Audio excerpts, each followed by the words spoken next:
March মাহৰ 24 তাৰিখে দিল্লীলৈ গৈছিলোঁ। উদ্দেশ্য আচলতে দিল্লী নাছিল। 24 তাৰিখে দিল্লীত নিষ্ঠাৰ হোষ্টেলত থাকি পিছদিনা অৰ্থাৎ 25 তাৰিখে নিষ্ঠা আৰু মই দুইজনী আস্থাক আনিবলৈ ট্ৰেইনেৰে কোটালৈ যোৱাৰ কথা।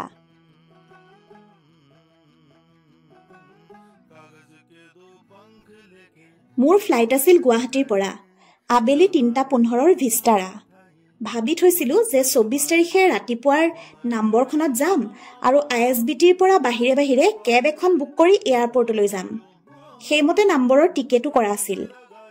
কিন্তু কি জানো মন গ'ল, 23 তাৰিখে শনিবাৰে স্কুলত হায়াৰ ছেকেণ্ডেৰী ফাৰ্ষ্ট ইয়েৰৰ ইভিনিং শ্বিফ্টৰ ডিউটি কৰি আহি নম্বৰ কাউণ্টাৰলৈ ফোন কৰাত গম পালোঁ যে কুঠৰি আৰু বিহৰাৰ ওচৰত ৰাস্তা বনাই থকাৰ বাবে তাৰোপৰি বৰষুণৰ বাবে বাছবোৰ হেনো 2-2.5 ঘণ্টাকৈ পলমকৈ পাইছেহি। কথাটো শুনি চিন্তা লাগিল আৰু পিছদিনাৰ টিকেটটো কেঞ্চেল কৰি সেইদিনাই নাইট ছুপাৰত গুৱাহাটীলৈ গুচি গ'লোঁ।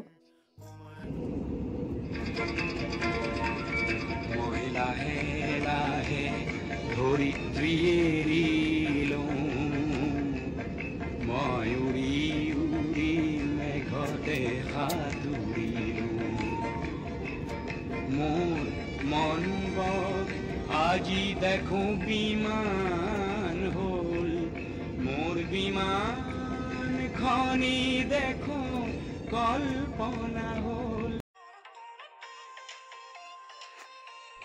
গুৱাহাটীৰ পৰা সময়মতেই টেক অফ কৰা ভিস্তাৰাৰ বিমানখন দিল্লীৰ ইন্দিৰা গান্ধী ইণ্টাৰনেশ্যনেল এয়াৰপৰ্টৰ টাৰ্মিনেল 3ত লেণ্ডিঙৰ বাবে সাজু হ'ল।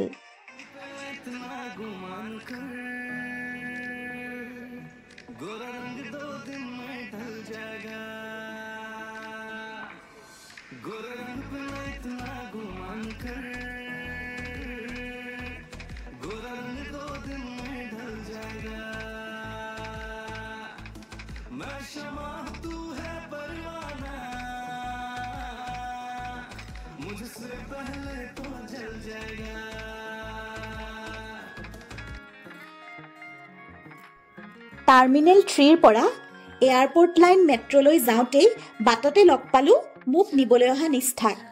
তাই মোক দেখি মৰা চিঞৰ শুনি কাষৰ নালাগে দূৰৰ মানুহবোৰেও ঘূৰি ঘূৰি চাইছিল।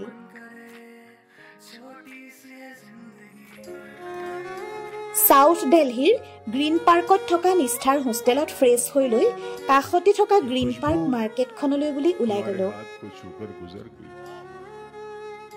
खुशबू हमारे हाथ को छूकर गुजर गई, हम फूल सबको बांट के पत्थर के हो गए।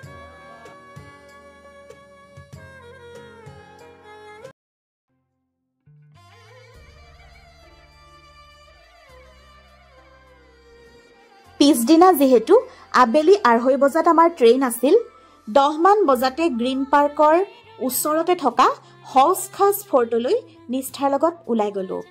হজ খাজ ভিলেজত থকা হজ খাজ ফৰ্টটো 1300 শতিকাতে আলাউদ্দিন খিলজিৰ ৰাজত্বকালত নিৰ্মাণ কৰোৱা হৈছিল। এই ফৰ্টটো অৱস্থিত ঠাইখিনিৰ সেউজীয়া প্ৰাকৃতিক পৰিৱেশ খুবেই ধুনীয়া।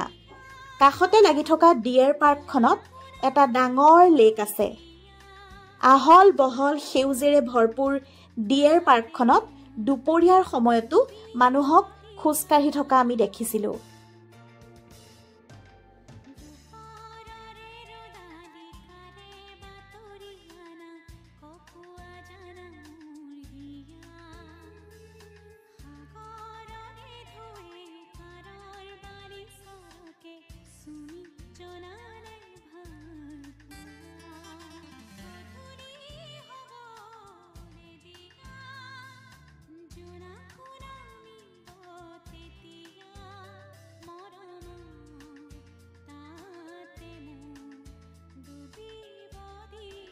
হজ খাজ ভিলেজ নামেই যাৰ পৰিচয়, সদায়ে মানুহেৰে ঠাহ খাই থকা সাউথ দিল্লীৰ পৰ্টছ এৰিয়া হিচাপে ফেমাছ।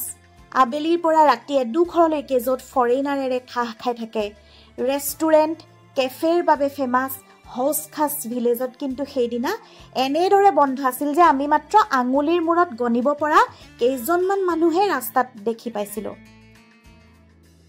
কাৰণ সেইদিনা হোলী আছিল আৰু হোলীৰ কাৰণে হজখাজ ভিলেজ সম্পূৰ্ণৰূপে বন্ধ আছিল।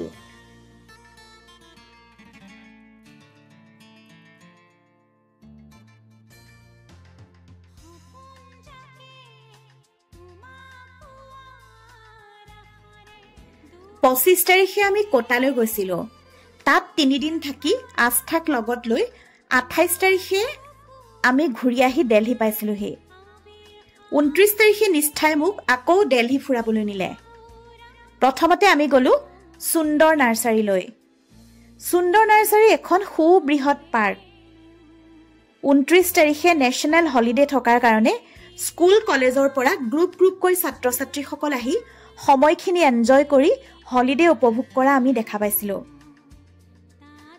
সুন্দৰ নাৰ্চাৰীত থকা বিভিন্ন প্ৰজাতিৰ ভিন্ন ৰঙী গোলাপ ফুলৰ বাগিচাখনে মন হৰি নিছিল। কংক্ৰিটৰ মহানগৰীখনত সেউজীয়াৰ মাজত, প্ৰকৃতিৰ মাজত, চৰাইৰ কোলাহলৰ মাজত খন্তেক সময় উপভোগ কৰিবলৈ বিচাৰিলে সুন্দৰ নাৰ্চাৰী হৈছে উপযুক্ত স্থান।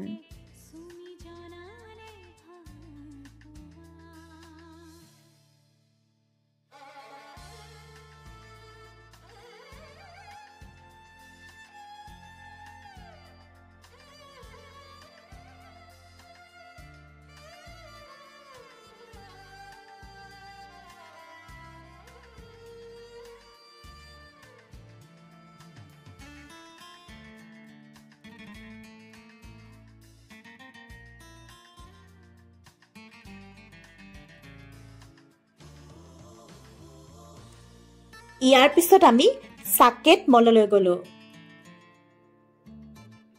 সাকেতত সাউথ দিল্লীৰ দুটা ডাঙৰ মল আছে। এটা হৈছে সিলেক্ট চিটি ৱাক আৰু আনটো DLF এভিনিউ। হাই-ফাই মল দুটা আমাৰ নিচিনা মানুহৰ কাৰণে চাবহে পৰা, তাৰ পৰা কিন্তু কিনিব পৰা নহয়। মলৰ ভিতৰতে থকা KFCত আমি খাই ললো।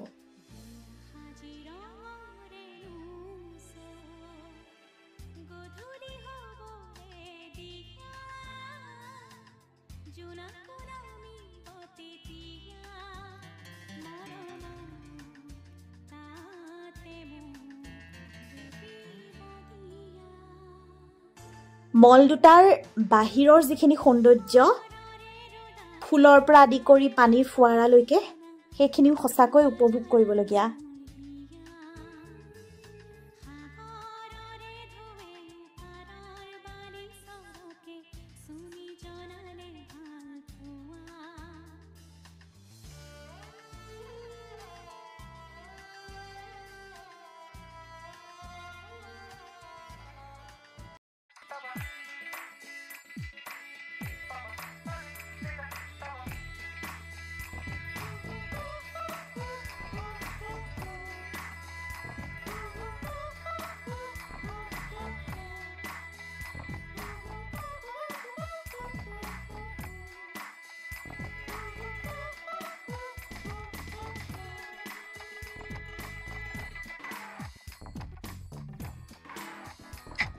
এইবাৰ আমি কুতুব মিনাৰ দৰ্শনৰ বাবে ওলালো।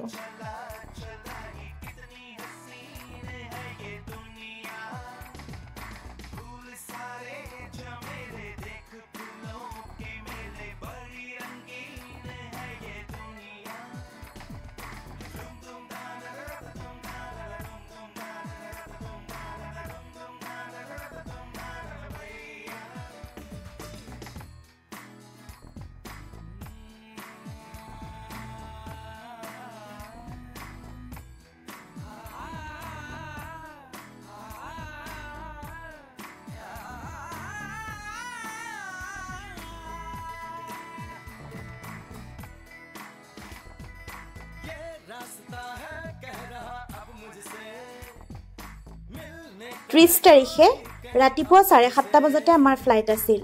নিষ্ঠাক দিল্লীতে থৈ আস্থা আৰু মই যোৰহাটলৈ বুলি ফ্লাইটত উঠিলো।